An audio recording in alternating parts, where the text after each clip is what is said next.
WhatsApp everyone, কেমন আছো সবাই? আমি পাপাই আর তোমরা দেখছো আমার মিনি ব্লগ। আর তোমরা সবাই রেডি থাকলে চলো শুরু করি আজকের মিনি ব্লগ ছোট্ট একটা ইন্ট্রো থেকে।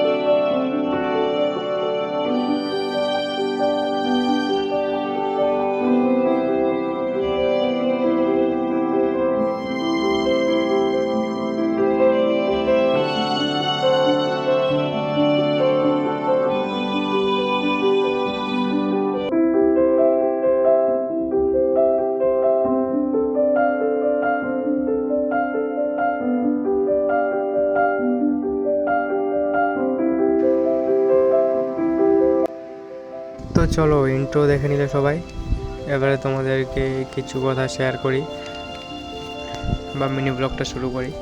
ঠিক আছে, আমাদের প্ল্যান্টে মানে জলটা কীভাবে আসে বা কোথার থেকে আসে, ওর ওপারে কী আছে। প্রথমত আমাদের প্ল্যান্টে জল আসে কী করে? আমাদের প্ল্যান্টে জল আসে সমুদ্রের মাঝখান থেকে, কারণ সেখানে বড় বড় পাইপ সেট করা আছে, সেই সাহায্যেই মানে জলগুলো আসে। আর দ্বিতীয়ত কি করে আসে জলগুলো, মানে কিসের সাহায্যে তোলা হয় সেটাও দেখাবো তোমাদেরকে।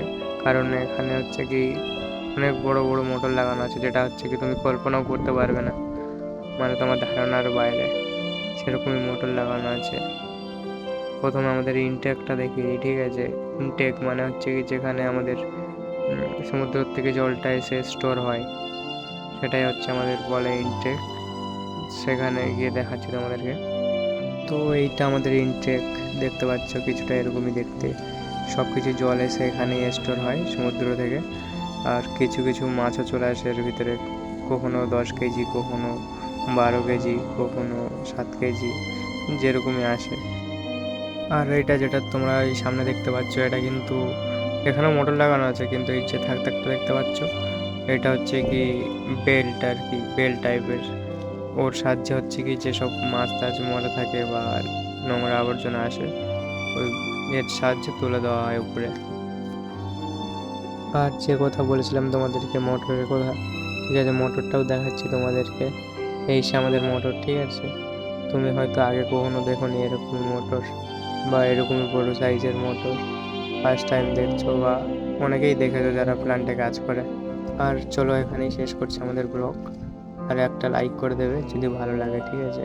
কারণ তোমরা লাইক তো করতেই পারো, কারণ লাইক করতে কোনো টাকা লাগে না। তোমার একটা লাইক আমার মোটিভেশন আরও বাড়িয়ে দেবে। ঠিক আছে, ওকে, বাই সবাইকে।